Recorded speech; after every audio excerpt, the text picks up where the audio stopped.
Welcome to Friday Night Primetime on RaceSpotTV. Another week of Clios. It's your weekly 15-minute nugget of Renault Clio Cup action.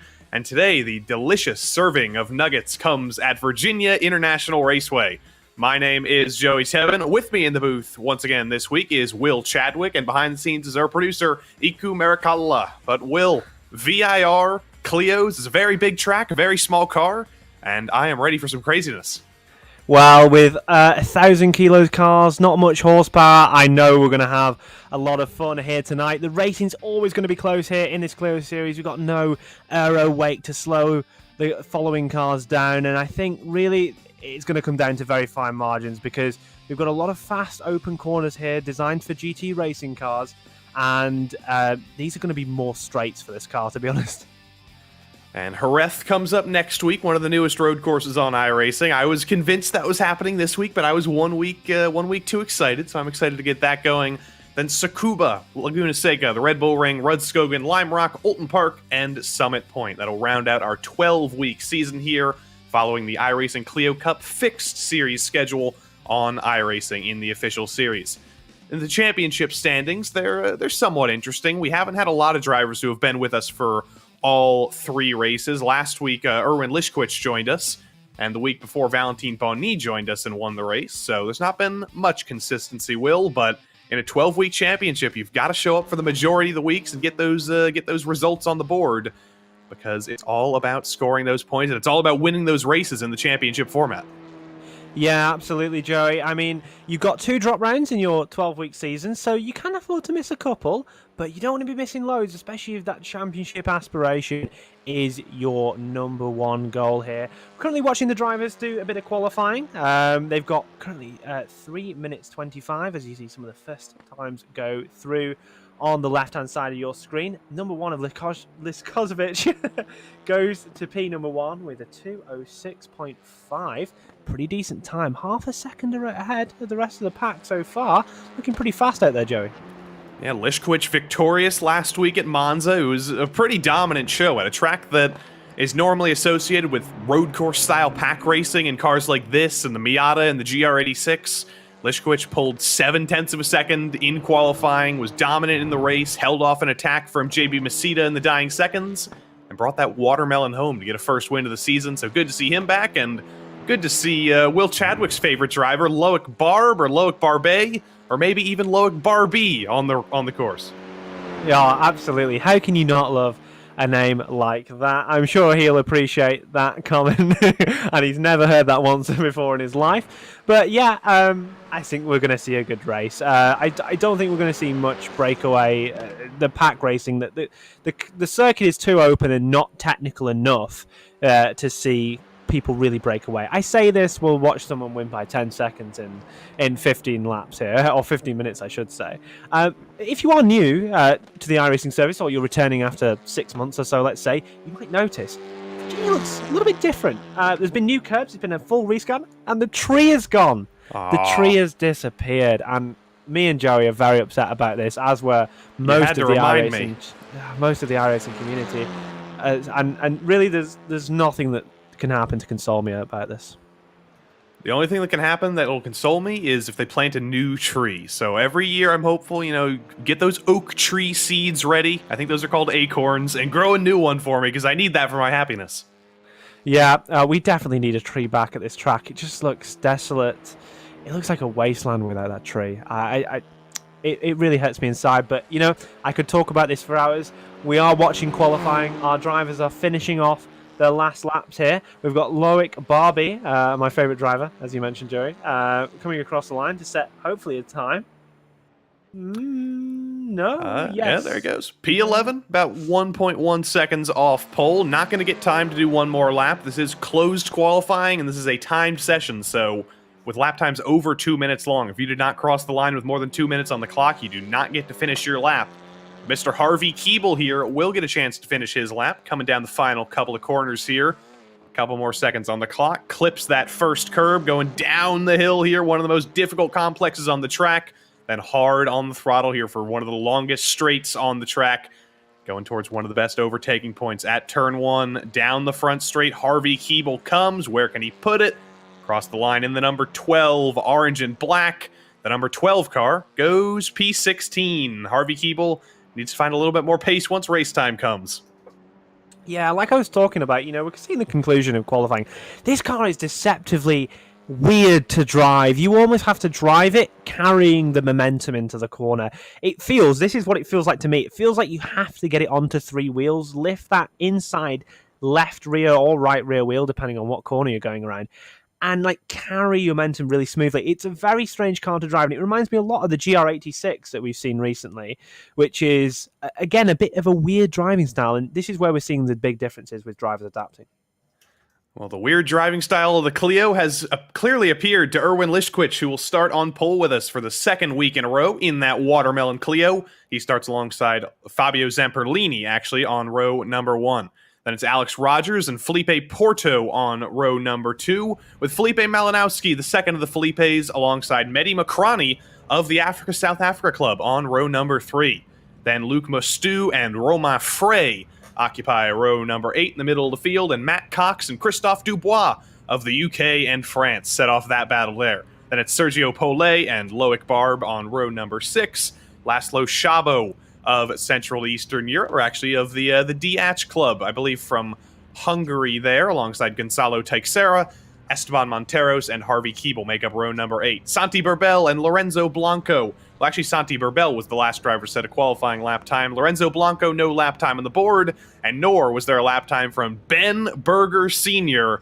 I think Will and I are very biased towards that name, and I'm very happy to say that despite not qualifying, Ben Berger Sr. has appeared on the grid. It's a 19-car grid in the Renault Clio Cup here at VIR, and it's time to go RaceSpot Friday night primetime racing once more. The lights are out, and we are racing at VIR. It's a good start from the watermelon Clio of Erwin Lischkwitz, but Fabio Zamperlini on the outside's gotten a similarly good start. Can he send it around the outside in turn 1? And can they hold off Alex Rogers behind as we break for the first time? Oh. That was Malinowski, I believe. No, it's Felipe No, it was Malinowski. It was one of the two Felipes flying off the road and somehow not collecting anybody. Yeah, that was a bit chaotic. I did expect a bit of a crash there, but nicely avoided by everyone. Relatively calm start other than that, and we're seeing people really slot into line as we head towards our first main straight of the lap, where you kind of get to toe up to your competitors ahead. Really important to keep a level head at this point in time, as we're seeing 2 drivers go side by side. Not quite sure who they are, but it's really close through the S's section. It's so hard to go side by side through there. Christopher Dubois, it's all kicking off now. Yeah, they're still making contact. They still haven't worked this out. As Loic Barbe, Dubois, Monteros, they're all trying to work things out here. All sort of making their own track limits, as you can do through the S's here. They've worked it out for now, but that looked a little bit like a potential NASCAR race at VIR with that amount of contact. Well, yeah, it has lost them a bit of time. You know, you can see that gap that's opened up between P11 and it'll be P12 and P11. And that's about a second now, and that can really cost you in a race like this.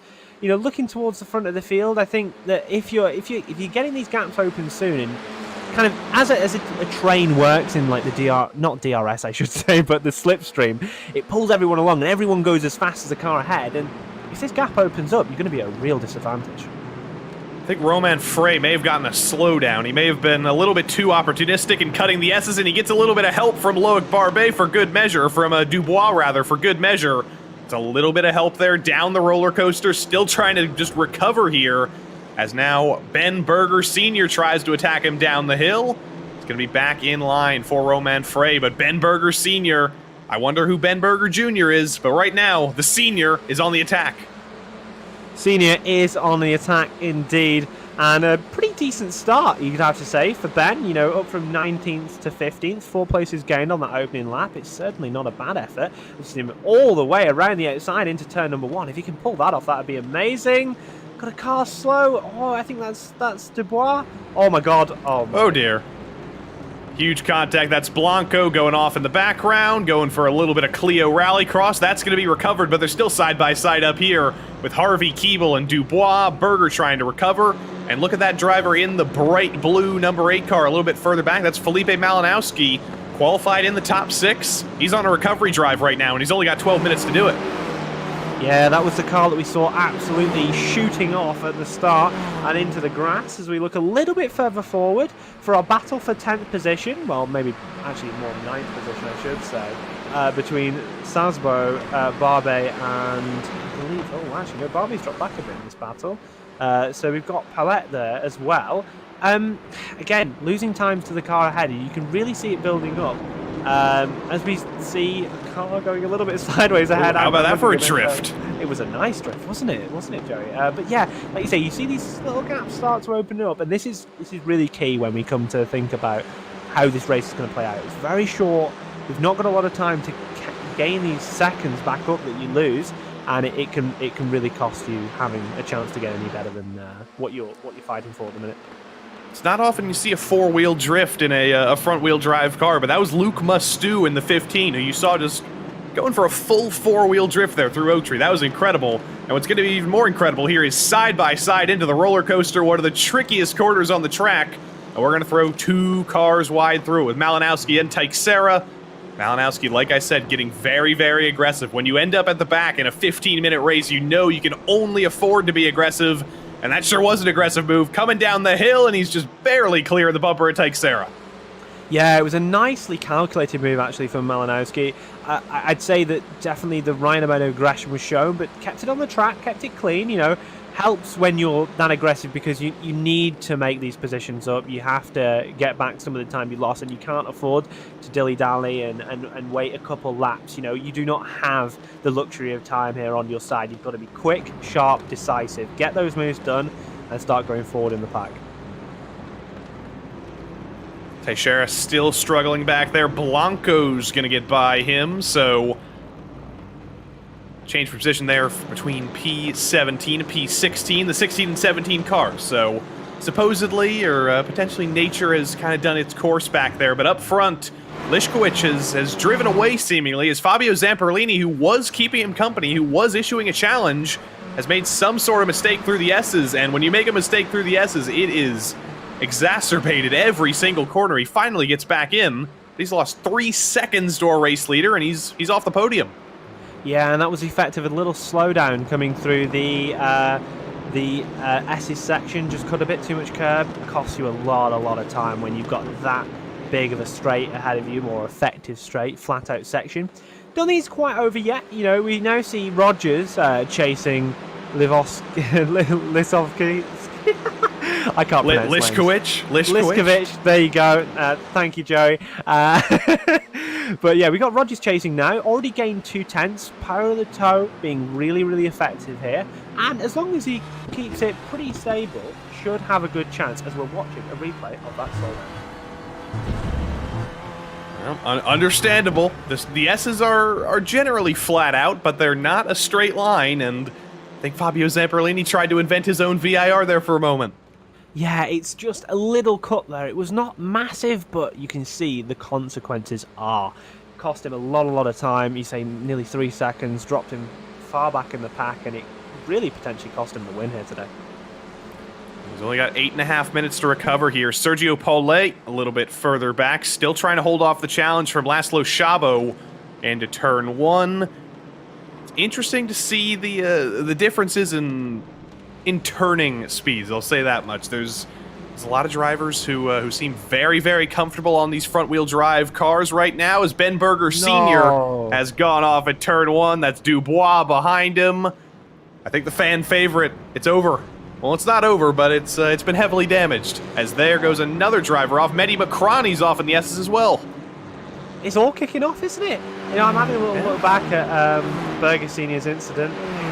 Like a racing incident to me at first, but yeah, it's all kicked off. You know, it's lap number 4. People are getting a little bit more desperate, and as we're seeing, a few incidents, a few little mistakes is really costing people sometimes. That's what I was trying to mention there before everything kicked off with my sleep-deprived words not coming through. It seems like there's a lot of drivers who are doing a good job of overheating these tires a little bit. You don't necessarily think in a car that's this low-powered and this slow that you'd have to think about that, but it's been absolutely craziness in the middle of this race as Ben Berger Sr. does a little bit of rallycross there down the front straight. That was a very, very brave move to the inside. As we're watching into it, it's one of these incidents. It's a racing incident, I think. You know, you're seeing, I think, was that, I'm not sure which one that was. I think it might be Dubois who comes across. And yeah, it's one of those. I don't think anything intentional was there. It's just one of those incidents that you can't really affect too much. And unfortunately, it's cost those drivers quite heavily in this race. Checking back in with Mehdi Macrani, who made that mistake through the S's. So was it another slowdown? No, it wasn't. Just a little bit wide there before the S's, actually, and almost comes back on the track to absolutely destroy Felipe Porto there, but just barely stays out of it, recovers.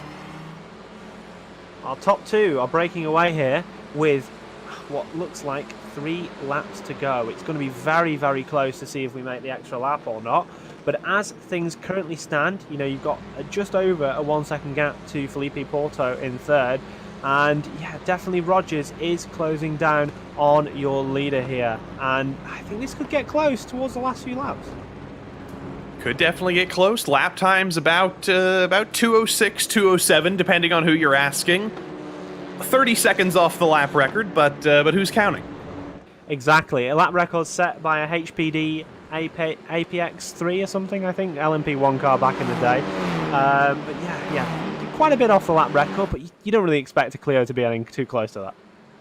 Yeah, we'll get a heavily modified Clio out there one of these days. We'll get a whatever the Porsche 919 was, like a Renault Clio Evo, and we'll break the lap record one of these days. Yeah. That'd be crazy, actually. Just think about it, like sitting it on the floor, getting all the ground effect going, massive wings. I mean, who wouldn't want to see that?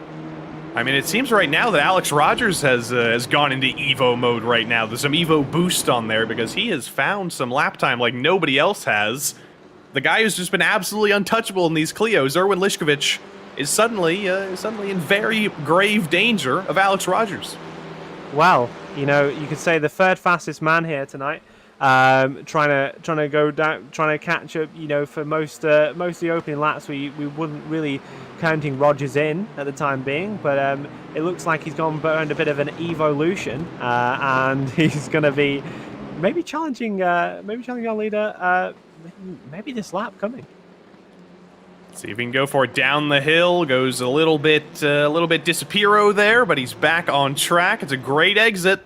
It's not the longest front straight in the world, though, and we saw at Monza last week that even in these low-powered cars that do cut a very big and wide hole in the air, the draft is not necessarily as effective as you might want it to be. You do need to be a little bit closer than Alex Rogers is. So he's got to do some hard work here over the course of the next couple of laps to get within that 2/10 or 1/10 bubble of the race leader. Yeah, well, whenever everything matters in one of these cars, you know, you're going to have a little advantage from this distance back, but because of the low power, because of the really, really long straights, the faster the car gets, the greater the wind resistance is, the greater you need that little bit of a helping hand. But it doesn't look like Rogers needs any helping hand because he's so fast through these corners and he's really getting close to maybe having a chance at the lead in, well, yeah, down into turn number 8 or something, I think. Definitely using the draft to his effect here into the secondary S's of sorts, up the hill. No need for any sort of brake here, just full throttle, little bit of turning, and you're all good. Then down the hill into turn 10, South Bend, not in Indiana, here in Virginia. Then heavy on the brakes into turn 11. This is the closest Rogers has been. He's been very, very aggressive through the formerly Oak Tree corner. And off turn 12 down the back straight. This is the closest he's been. Absolutely going to have a chance to make a move here down into the questionably named 14 and 14A. Don't want to know my opinions on that. But yeah, definitely going to have a chance here for Rogers to make the move. We see closing ever closer. You know, the length of the straight is so apparent here. When you get to this point, it's going to go to the outside, but actually becomes the inside very, very quickly here. Really late on the brakes, maybe going to hit the grass. Oh my word, and they take each other out. Alex Rogers too late on the brakes and bowls Lišković out of the way. And Felipe Porto has been given an absolute gift as he and Fabio Zamperlini suddenly become the battle for the race lead. What drama going on to the penultimate lap here at Clio Cup Fixed week number 4. That is, I did not expect that for a second, and now we have a completely different fight on your hands. It's Zamperlini versus Porto. And I believe we're going to get 2 laps to go here, so there will be 1 extra lap of racing. Is that enough time for Lišković to come back into this? Surprisingly, he's only 2.5 seconds back, so it's not like he's completely out of this, but he does have some very, very hungry drivers in Sergio Pole and Luke Mustu behind him, who definitely don't want him to be back in this race lead battle. Yeah, I did not expect that for a second. The Watermelon car getting absolutely wiped out here. And we've got this race. Oh, Barbe, sorry, I wasn't even looking. Barbe's had another spin potentially, and yeah, we're back to our leaders. Was getting very close in the first sector of the lap there. A little bit of a gap opened up as we went through the first section of the S's for Porto. Not enough anywhere near to break the toe. And you see as we go around the second S's, you know, pretty much a straight for these cars, considering how fast they're going. You know, only reaching 193 kilometers an hour, which is what, about 115 freedom units of miles an hour. Which I can't really say that because Britain uses miles an hour as well. But there's been a little bit of contact as we watch a replay here of potentially a moment of how Barbe had a spin. Yeah, it's Mehdi Macrani in the Renault-sponsored Renault there, to the outside into turn 1, then Loic Barbe to the inside. Ooh. A little bit too late in the brakes, and Mehdi Macrani's just been getting bullied so far tonight, whether it's by the track limits or whether it's by other Clios. This has not been the best fixed race for him.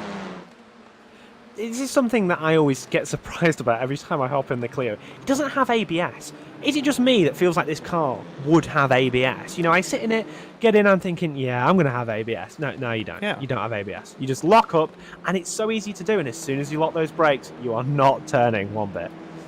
It definitely gives ABS vibes here, but out of the final corner for the penultimate time, this is the battle for the race lead. Lišković has brought the gap down. No, it isn't. The checkered flag is out. The timing has organized in Porto's favor. He won't have to hold off Fabio Zamperlini for one more time around, and he wins at Virginia International Raceway. I think Fabio Zamperlini was definitely hoping that we would have had one more second around there, but the clock decides, checkered flag is out, and Felipe Porto picks it up after Rogers and Lišković come together, and he wins at VIR. Yeah, really strange there how we didn't get that extra lap. You know, it was definitely going to happen if our leaders hadn't had that collision, but that collision cost them a few seconds, which crucially ticked us on to the 7.00 it was on my prediction screen. And actually, that last lap was pretty slow, so, you know, I don't know. I think you have to get the white flag beforehand, but could have been a little bit of tactics there to slow the pace down.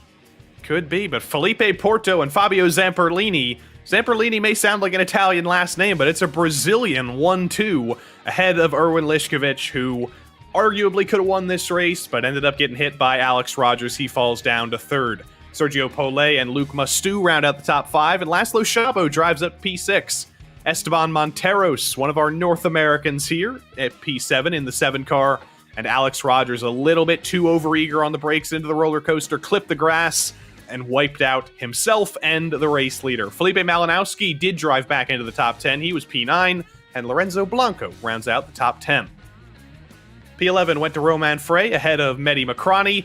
Ben Berger Sr., the fan favorite, ends up unlucky 13th ahead of Gonzalo Teixeira. Christophe Dubois, Harvey Keeble, Loic Barbe, Matt Cox, and Santi Barbel round out a 19-car field here in the Renault Clio Cup Fixed Series. This is getting interesting here, Will, because this may not be a league. There may not be a set slate of drivers every week, but if we continue to see Lišković and Rogers coming in every single week, we might have a rivalry on our hands now. Well, I'll tell you what, there's definitely a rivalry after that collision. You know, it harks back to some of the most famous racing incidents of years gone by. But that was incredible racing here tonight, and it was a pleasure to watch it, really, and commentate over it. Next week, we head to Jerez, and I can't wait, Joey. Will, have you got the chance to drive this car at Jerez? Because this was the first combination I did. The second the Clio was released, the second Jerez was released, I was like, I am driving that combination. That is going to be my first experience with iRacing in the update. Yeah, I have had a experience at Jerez. I feel like the long corners kind of benefit this car, but also benefit what is needed to be fast. You know, when I talk about the freewheeling kind of vibe that it gives off and the way that you have to drive it, the smoothness through these long, fast corners, really key to carry the speed and get the car rotated. We'll see who masters that next week, but for now, I think it's going to be goodbye. Indeed, it will. Felipe Porto victorious in an absolutely insane iRacing Clio Cup race at Virginia International Raceway. We'll see you here, same time, same place, just at a different racetrack in Spain and Jerez de la Frontera. But for now, I'd like to thank you for this time on Race Spot Prime Time, and until we see you next time, I've been Joey Tebben, Will Chadwick's been Will Chadwick, our producer has been Iku Maricalla, our race victor was Felipe Porto, and until we see you next time, so long.